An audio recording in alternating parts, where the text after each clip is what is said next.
By the end of this video, you're going to know exactly how you always beat Xerath in mid lane. Now, let's start with Xerath's game plan, because if we want to counter him, we need to understand what he wants to do. Xerath is a champion that wants to win the lane by taking good quality trades onto you. And the way that he does that is through landing his skill shots. He's got a full skill shot champion. He's got long cooldowns, really long cooldowns, but therefore his spells also deal an insane amount of damage. You see, if he lands his spells, it actually hurts pretty hard. And his W and his Q aren't necessarily the hardest spells to land. So what Xerath wants to do is he wants to make it easy for himself to trade onto you. So what he's going to do is he's going to try to time his spells with your last hits when you're standing still, so he can actually land his spells. He's got pretty high mana cost, so it's vital for him that he lands his spells in the early game to stack up his mana flow band, and he'll actually get that damage off. The moment he runs while you're full HP, he's in an insane amount of trouble. So the worst thing you can do versus Xerath is play like a bitch and let the wave get pushed towards you. What you want to do is you want to kind of contest him on the push. This is, of course, if you're a ranged champion. If you're a melee champion and you're really good at all-inning, you can, of course, let the wave come towards you and then force an extended trade, like Yasuo. Like, there's nothing you can do if you're a Yasuo player and you're holding the wave on your side. But you see, in this specific situation, I'm playing Ryze. I'm shorter range than him. So my plan into the Xerath here is to make sure that he actually pushes me in. I actually push him in, so that he's always forced to respond to these minions.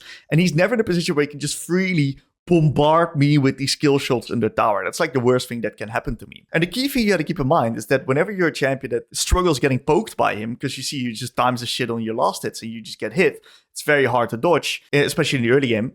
What you do is that it's a win-win situation if you have to push, because if you have the push, what happens is that you either drop low and then you can just reset because you push the wave out, or you can use your level advantages like this and eventually get a good quality pick here, because he disrespected the level advantages.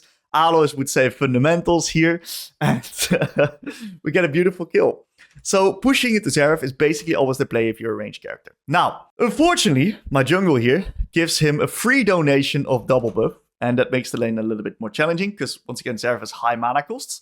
But if you ever can get close to him, trading generally is good for you. Now, a very important fundamental versus Xerath is that you take early boots, okay? Xerath is a skill shot reliant champion. If he doesn't land the spells, he's useless. So you need to run the early boots because that move speed is going to make it so much easier for you to dodge his spells. And because it's a champion that wants to stay out of range, you can then use that move speed to actually gap close towards him. You see that the difference in move speed is very insane. My base is 380, his base is 340 here.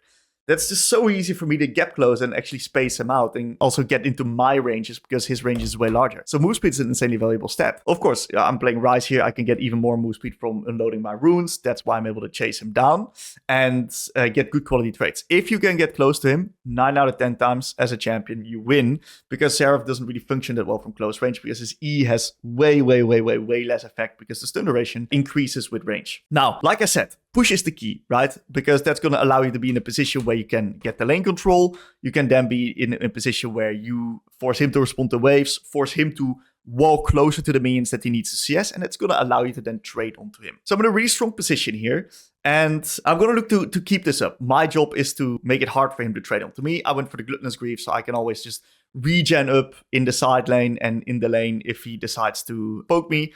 Swifties is also an insanely good option. You can also immediately rush Lucidities if you're playing a different champion. But you see the mindset is that tier 2 boots are just insanely valuable because of the move speed value.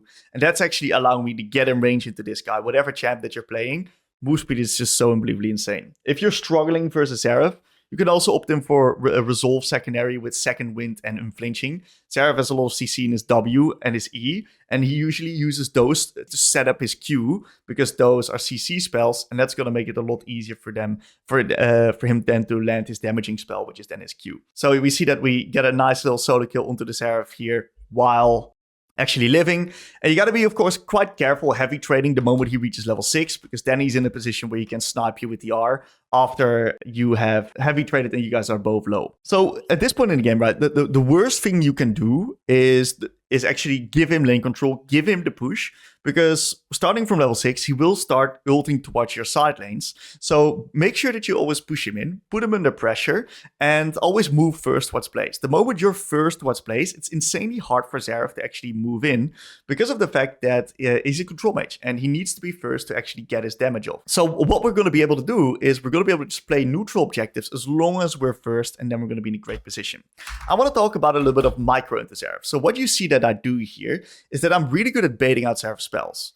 So in this specific position, I act as if I'm going to trade onto him. And it's super easy for me to do that because I've got so much move speed, 402 at the moment. And this is going to fake him out and psych him out, thinking that I'm going to get close to him and he's going to feel scared and actually use his spells. So this is really, really good. The final thing I want to mention about Xerath is that in the mid game, he is a very, very, very strong ARAM champ, okay? He does not want to play side lane. And I would argue that this is probably the biggest weakness of Xerath. If you can't really bully him in lane or put him under pressure, no problem. Just make sure you avoid ARAMs. ARAMs are the death of the mid game if you play into him, because he's going to start poking you out. It's impossible to reach him because he's standing in Narnia.